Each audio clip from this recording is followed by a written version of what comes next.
नमस्कार करता हूँ और स्वागत करता हूँ आप सभी का एनडीटीवी राजस्थान पर। मेरा नाम है आदित्य झा। जी हाँ, तो पहली खबर की ओर चलते हैं। स्वागत करते हैं आपका और पहली खबर की ओर चलते हैं और बताते हैं कि देखिए, अजमेर धार्मिक नगरी में विश्वविख्यात ख्वाजा गरीब नवाज की दरगाह शरीफ में आयोजित होने वाले उर्स एक विश्व प्रसिद्ध धार्मिक तीर्थ यात्रा है, जिसमें दुनिया भर से आए सभी धर्मों के लोग हजरत ख्वाजा गरीब नवाज के प्रति सम्मान प्रकट करते हैं।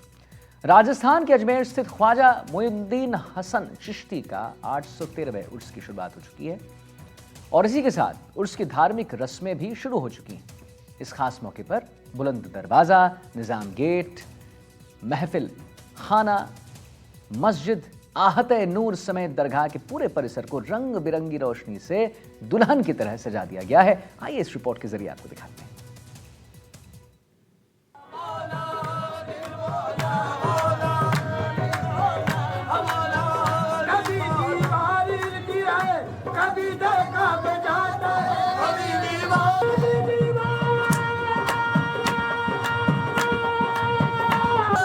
अजमेर शरीफ की दरगाह को 13वीं सदी के सूफी संत ख्वाजा मोइनुद्दीन चिश्ती का अंतिम विश्राम स्थल माना जाता है।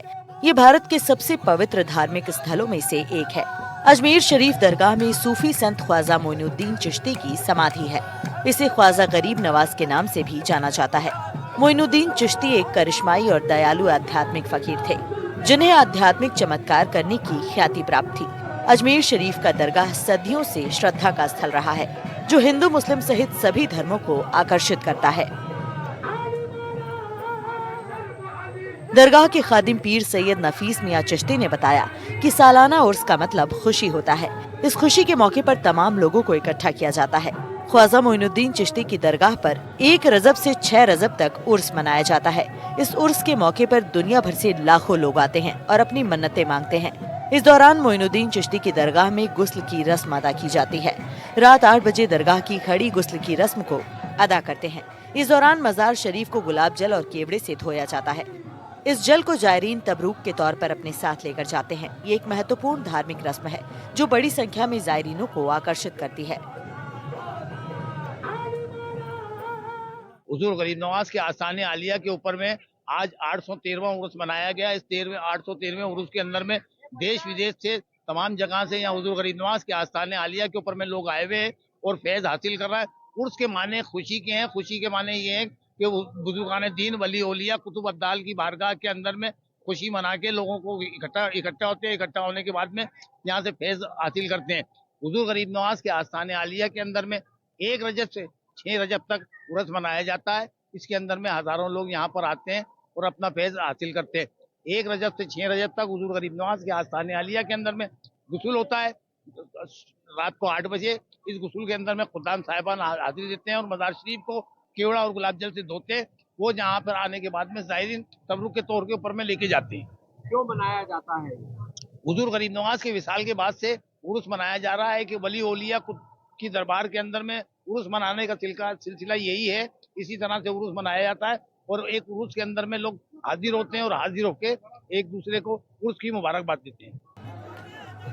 अजमेर शरीफ में उर्स हर साल इस्लामिक कैलेंडर रजब में मनाया जाता है। चांद दिखने के बाद से ही उर्स की शुरुआत होती है। किसी वजह से अगर चांद दिखाई नहीं देता तो फिर अगले दिन से 6 दिनों के लिए उर्स की रस्में शुरू होती हैं। उर्स के दौरान दरगाह परिसर में रात भर जिक्र और कव्वाली होती है। देश दुनिया से लाखों श्रद्धालु इस दौरान अजमेर पहुँचते हैं। रात दिन जायरीनों के आने का सिलसिला जारी रहता है।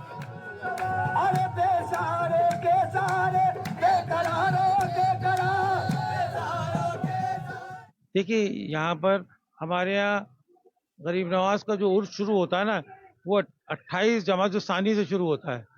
28 जमात सानी में जो साल भर का संदल होता है वो निकाला जाता है और उस संदल को निकाल के फिर तबर्रुकन सब हमारे खुद्दाम जितने भी हैं उनके पास होता है। वो अपने मेहमानों को, अपने ज़ायरीन को, अपने मुरीदीन को बांटते हैं। उसके बाद 29 तारीख को यहाँ पर जो ऑफिशियल गरीब नवाज की गद्दियाँ बिछती हैं वो हम बिछाते हैं और उसके पास हम अपने मुरीदीन को बिठाते हैं और खुद भी बैठते हैं। अगर चांद हो गया 29 तारीख को तो फिर गुस्ल शुरू होता है, जो खुद्दाम गरीब नवाज 8 बजे यहाँ पर देते हैं और उसके बाद ही रात को यहाँ पर महफिल सिमा होती है, जो जहांगीर के ज़माने से शुरू हुई, उससे पहले नहीं होती थी, तो वो शुरू हो जाती है यहाँ पर। अब दिन के अंदर लोग फिर आते रहते हैं, जाते रहते हैं, फिर रोज हर रोज वही चीज रिपीट होती है। उर्स में झंडा चढ़ाने की रस्म काफी पुरानी है। इस परंपरा की शुरुआत साल 1928 में पेशावर के हजरत सैयद अब्दुल सत्तार बादशाह जान रहमतुल्लाह अलैह ने की थी। इसके बाद 1944 से 1991 तक भीलवाड़ा के लाल मोहम्मद गौरी के परिवार ने इस परंपरा को निभाया। इसके बाद मोइनुद्दीन गौरी ने 2006 तक झंडा चढ़ाया और अब फखरुद्दीन गौरी पुरखों की इस परंपरा को निभा रहे हैं। चादर चढ़ाने के दौरान सूफियाना कलाम और 25 तोपों की सलामी भी होती है। झंडे के साथ ही मजार में चादर चढ़ाए जाने की भी रस्म है। हर बार दरगाह कमेटी से ढोल नगाड़े और कलंदरों के साथ गौरी परिवार और कड़ी एम उर्स का झंडा लेकर जुलूस के रूप में अजमेर की दरगाह में पहुंचते हैं, जहां झंडा चूमने और छूने के लिए बड़ी संख्या में जायरीन मौजूद रहते हैं। व्यवस्था बनाने को लेकर पुलिस प्रशासन द्वारा आम जायरीनों को बैरिकेडिंग लगाकर दरगाह के बाहर ही रखा जाता है। देश के अलग अलग राजनीतिक पार्टी के प्रमुखों के यहाँ से दरगाह के लिए चादर आती है। प्रधानमंत्री नरेंद्र मोदी भी पिछले 10 सालों से अजमेर के लिए चादर भेज रहे हैं। देश के प्रधानमंत्री की तरफ से अजमेर में चादर भेजने का सिलसिला 1947 के समय से अब तक चल रहा है, जिसमें देश के अमन, चैन और भाईचारे की दुआ की जाती है। उसमें शामिल होने आए जम्मू कश्मीर के डेलीगेशन के सदस्य पीरजादा बिलाल ने बताया कि इस मौके पर हजारों की संख्या में जम्मू कश्मीर से लोग अजमेर की दरगाह पर आते हैं। हाँ, बिस्मिल्लाहिर्रहमानिर्रहीम। जैसे कि आपने पहले बताया कि हम जम्मू कश्मीर से आए हुए हैं और ये हर साल यहाँ पर जब भी उर्स होता है तो इस मेले में जो है वो हज़ारों की तादाद में जम्मू कश्मीर से लोग आते हैं। तो जिस राज्य से हम आए हैं, जिस ज़िला से हम आए हैं, उससे लगभग 50 जो है वो बड़ी गाड़ियाँ भी आई हैं और ट्रेन के ज़रिए से भी लोग आए हैं और अपनी अपनी गाड़ियाँ लेकर यहाँ पर पहुँचे हैं। तो लोगों के दिल में जो मुरादें हैं वो यहाँ पर ख्वाजा हजूर के दरबार में पेश करते हैं और यहाँ पर दुआएं मांगते हैं। और बिलखसूस जो इस साल का उर्स है, इस उर्स पे हम कश्मीर से पूरे मुल्क हिंदुस्तान के लिए और कश्मीर के लिए अमन, शांति और भाईचारे के लिए दुआ मांगते हैं। और यहाँ पर भी हम जो है वो पूरे हिंदुस्तान के लिए, पूरे जम्मू कश्मीर के लिए और पूरे आलम इंसानियत के लिए अमन, खुशहाली के लिए जो यहाँ पर दुआ मांगते हैं। उर्स की कवरेज करने के दौरान एनडीटीवी की टीम को एक बच्चा जो खादिम है वो भी मिला। हमने उनसे भी बात की। ख्वाजा गरीब नवाज की दरगाह में 813वें उर्स की शुरुआत हो चुकी है और आज पहला गुस्ल की रस्म यहाँ पर अदा की जा रही है। और मेरे साथ एक छोटे से खादिम है, हसन आलम इनका नाम है और काफी अच्छे, देखिए भगवा रंग में इन्होंने अपने आप को रंगा हुआ है, नीचे से लेकर ऊपर तक ये चिश्तिया रंग है। और इनसे ही बात कर लेते हैं। क्या करते हैं आप दरगाह में? जी, हम दरगाह में सफाई करते हैं और खिदमत करते हैं और गुस्ल में जाके वहाँ की खिदमत करके वहाँ का जो पानी मिलता है वो लेके जाते हैं और वहाँ का जो भी होता है ना, जो भी रस्म में आउट होता है ना, तो वो सब करते हैं। जी, अब आपकी छोटी उम्र है तो शुरुआत से यही काम है? जी के साथ भी पढ़ाई हाँ, भी करते हो? हाँ जी। और ये इसमें बहुत वो होता है, जो खादिम लोग होते हैं ना, वो इसमें बहुत, उसमें बहुत अच्छे, मतलब खिदमत में बहुत अच्छा काम होता है। और ये जो है ना, करीम नवाज का 800 साल से चल रहा, 13वें साल से चल रही जा रहा है ये। दरगाह के खादिम हाजी सैयद मुजाहिद अली चिश्ती के अनुसार रजब का महीना चांद दिखाई देने के साथ ही उर्स की धार्मिक रस्में विधिवत शुरू हो गयी। जन्नती दरवाजा भी खुला रहेगा। लोगों की ऐसी मान्यता है कि इस जन्नती दरवाजे से गुजरने के बाद उन्हें जन्नत में जगह मिलेगी। यहाँ रोजाना हजारों लोग अपनी मन्नत लेकर आते हैं।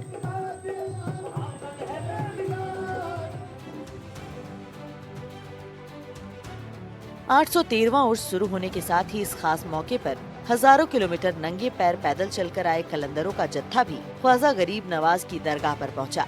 गेगल टोल प्लाजा के पास सर्वधर्म एकता समिति के अध्यक्ष सैयद खुस्तर चिश्ती ने कलंदरों का स्वागत किया। कलंदर घूघरा स्थित रोशन अली शाह पीर की दरगाह होते हुए गरीब नवाज के चिल्ले पर पहुंचे।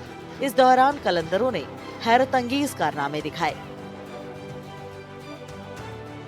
ख्वाजा गरीब नवाज की दरगाह का सालाना उर्स शुरू हो गया है और 813वें उर्स में जो कलंदर है वो दिल्ली के राज्य के साथ साथ अलग अलग राज्यों से पैदल यात्रा करते हुए आज ख्वाजा गरीब नवाज की दरगाह पहुंचे हैं। और इन कलंदरों में एक कलंदर ऐसा है जिसके दोनों हाथों की कलाई नहीं है और वह कलकत्ता से करीब 3000 किलोमीटर की यात्रा करके अजमेर पहुंचे हैं। ये आप तस्वीरों में देख सकते हैं। इनका नाम भी हम बताएंगे और जानकारी भी लेंगे। आप ये बताएं, ये देखें जिस तरीके से इन भाई के दोनों ही हाथ की जो कलाई है वो नहीं है, कलाई नहीं है, और उसके बावजूद ये मोटरसाइकिल चलाकर ख्वाजा गरीब नवाज के सालाना उर्स में शामिल होते हैं। हर साल आते हैं। क्या प्रॉब्लम हुई है, कैसे हाथ आपके कटे हैं? ये जल गए थे, जलने के बाद डॉक्टर ने काट दिया, पॉइजन हो गया था। नहीं काटता तो फिर और पॉइजन बढ़ता जाता है, इसके लिए काटना पड़ा उसको। अच्छा, तो अब आप कहाँ से आए हैं और दिक्कतें नहीं आती, कलाई नहीं है? नहीं, कोई दिक्कत नहीं है, करम है ख्वाजा जी का, मालिक का एहसान, उसने हाथ लिया, हिम्मत कूट कूट के भर दिया। हर साल आता हूँ, 14 साल हो चुका है। कहाँ से आते हो? कोलकाता से। तो देखिए, आम आदमी के दोनों हाथ होते हैं, वो इतनी लंबी यात्रा नहीं कर पाते, तो क्या कहना चाहेंगे? ख्वाजा गरीब नवाज का करम है ये ख्वाजा गरीब नवाज का करम है, अल्लाह का एहसान है, उसके वजह से हम आ सकते हैं। राजा है वो। कौन कौन है आपके? बीबी बाल बच्चे सभी है। कैसे चलता है परिवार? मैं बॉम्बे के लोकल ट्रेन में धंधा करता हूँ, चर्च गेट टू विरार। अच्छा, जी हाँ। और ये गाड़ी कैसे चला लेते हो? क्योंकि उंगलियां चाहिए होती है, आप चला के दिखाएं एक बार। हाँ, चला दे। एक सेकंड सकते हैं, ये चम्मच है, इससे एक्सीलेटर यहाँ पर दी जाती है, और ये देखें किस तरीके से, ये देखिए पूरे साथ में 3000 किलोमीटर की यात्रा करते हुए इसी तरीके से ये जो भाई है वो यहाँ पर कलंदरों के साथ में यात्रा करते हुए आते हैं। ये देखिए, छठी मुबारक 2025 Khwaja Moinuddin Chishti by road Kolkata to Ajmer via Delhi, खादिम बड़े बाबा पीर मंसूर अली कादरी, अमीर अमजद अली, गुलाम सकावत अली, और इन्होंने अपना मोबाइल नंबर भी दे रखा है। क्या नाम है आपका? हाँ, सकावत अली उर्फ फारूक। सकावत अली और फारूक। ये देखिए, दूसरे हाथ में मैंने आपको दूसरा हाथ भी दिखा दिया है, हाथ में यहाँ पर इन्होंने माला पहन रखी है, और ये एक्सकलेटर देखिए, चम्मच यहाँ पर लगा रखा है, उसको ऊपर करते हैं और ये गाड़ी आगे की ओर बढ़ती है। एक बार और आपको चलाकर यहाँ पर दिखाएंगे हम। ये देखिए किस तरीके से यहाँ पर जो सकावत अली है वो इसी तरीके से 3000 किलोमीटर की यात्रा तय करते हुए कलंदरों के साथ में हर साल अजमेर पहुंचते हैं। दरगाह में बुलंद दरवाजे के पास दोनों ओर रखी लोहे की देग के बारे में बताते हुए सैयद वकार जमाली और सैयद अनु मियां नियाजी ने बताया कि ये दोनों देग अकबर बादशाह ने पेश की है, जो उन्होंने अपनी संतान के पैदा होने की मन्नत पूरी होने के बाद यहाँ चढ़ाए थे। इस देग में 4800 किलो शुद्ध शाकाहारी मीठे चावल बनाए जाते हैं और अकबर के बेटे जहांगीर की तरफ से चढ़ाई गई छोटी देग में 2400 किलो मीठे चावल बनते हैं। जब किसी जायरीन की मन्नत पूरी हो जाती है तो वो अपनी क्षमता के हिसाब से देग पकवाता है। केवल मीठे चावल ही देग में पकाए जाते हैं और कुछ जायरीन अपनी हैसियत अनुसार इसमें चावल, ड्राई फ्रूट, नकदी, सोने चांदी के आभूषण डालते हैं। नहमदु नसल्ली अला रसूलिल करीम अम्मा बाद फौज़ बिल्लाहि मिनश शैतानिर बिस्मिल्लाहिर रहमानिर रहीम। यूं तो लाज रख ली हज़रत मकाम पे, यूं ही कदम बनाए रखना खुदा गुलाम पे। ये वो मकाम है जहाँ अच्छों की आस्था बंधी हुई है। यहाँ जो आता है अपने दुख लेके आता है और इनके आस्थाने से निकलता है तो अल्हम्दुलिल्लाह झोली भर के निकलता है। तो ये गरीबों का मदीना है। आज अल्लाह का करम है, ये जिसको चाहते उसको बुला लेते हैं, जिसके पास से जो काम लेना चाहते हैं वो काम ले लेते हैं। अल्हम्दुलिल्लाह आज मुझे 50 साल कंप्लीट हुए और 50 साल से मैं आ रहा हूँ और अल्हम्दुलिल्लाह ये जो हमारे दोस्त की तरफ से नियाज का इंतज़ाम हो रहा है, बेहतरीन नियाज का इंतज़ाम हो रहा है। और साथ में आज 50 सालों से सुबह का ब्रेकफास्ट, लंच और डिनर ये सब काम का इंतज़ाम करते हैं और हमारा जो मेरा भतीजा है नज़ीरुद्दीन उसको संभालता है, हैंडल करता है और गरीब लोगों को सुबह नाश्ता, ब्रेकफास्ट, लंच और डिनर दिया जाता है। तो जिस तरह जो लोगों से जो खिदमत होती है अल्हम्दुलिल्लाह हम लोग करते हैं, क्योंकि हम नहीं करते, वो गरीब नवाज हमसे काम हमसे ले लेते हैं। अल्हम्दुलिल्लाह अल्लाह ताला और भी हमसे हिम्मत देवे, हर साल आवे और हर साल उन्हें बुलावे। फूल विक्रेता मोहम्मद शहनवाज का कहना है कि अजमेर की दरगाह अक्सर गुलाब के फूलों की महक से गुलजार रहती है। यहाँ गरीब नवाज की दरगाह पर अकीकतमंद चादर के साथ गुलाब के फूलों से भरी टोकरी लेकर जियारत करने पहुँचते हैं। आपको ये जानकर आश्चर्य होगा कि दरगाह में गुलाब विश्व विख्यात ब्रह्मा जी की नगरी तीर्थराज पुष्कर से यहाँ पहुँचती है। दरअसल पुष्कर के पास स्थित कई गाँव में बड़े स्तर पर गुलाब की खेती होती है, जहाँ से हर दिन दरगाह में चढ़ाने के लिए गुलाब के फूल यहाँ पहुँचते हैं। जायरीन अपनी टोकरियों में पुष्कर के गुलाब चढ़ाने के लिए जब निकलते हैं तो दरगाह उनकी महक से सराबोर हो उठता है। कहा जाता है कि दरगाह को सुगंधित करने में पुष्कर के गुलाबों की अहम भूमिका होती है। हालांकि इनमें इत्र का भी महत्वपूर्ण योगदान है। व्यवस्था तो बढ़िया रहते हैं यहाँ का राजस्थान सरकार का। और दूसरी बात ये रहा, जो फूल आते हैं ये पुष्कर से, और अभी उर्स के मौके में फूल भी महंगा कर दिया गया है। रेट के भाव से समझो तो पहले सस्ता था, अभी डबल हो गया है रेट। ऐसा ही है ख्वाजा के यहाँ पे आस्थाने में। क्या महत्व है? चादर चढ़ाते हैं, फूल चढ़ाते हैं, वो तो सब अपनी अपनी इच्छा होती है। बाबा जो जिनको जैसा वो ताकत देते हैं उसी हिसाब से चढ़ाया जाता है। फूल हुआ, चादर हुआ, वो तो दिल की बात होती है सबकी अपनी अपनी। कोई लाखों की चढ़ाता है, कोई हजारों की, कोई 100 की, सबकी बाबा सुनता है। दरगाह में प्रवेश करते ही दरगाह के दोनों तरफ ख्वाजा गरीब नवाज की तस्वीर की दुकान, अंगूठी, कड़े माला बेचने वाले व्यापारी आदिल बताते हैं कि यहाँ पर गरीब नवाज का स्पेशल सामान जैसे लॉकेट, चेन, अंगूठी, इत्र, लोबान मिलता है। यहाँ आने वाले लोग मानते हैं कि कुछ भी सामान अपने घर पर रखने या गले में पहनने के बाद उनके काम धंधे में बरकत होगी और बुरी बलाओं से ख्वाजा गरीब नवाज उन्हें दूर रखेंगे।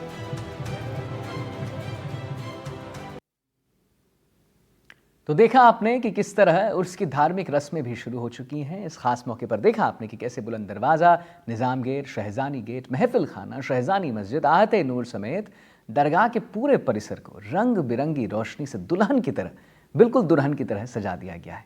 फिलहाल इस पेशकश में इतना ही। नमस्कार।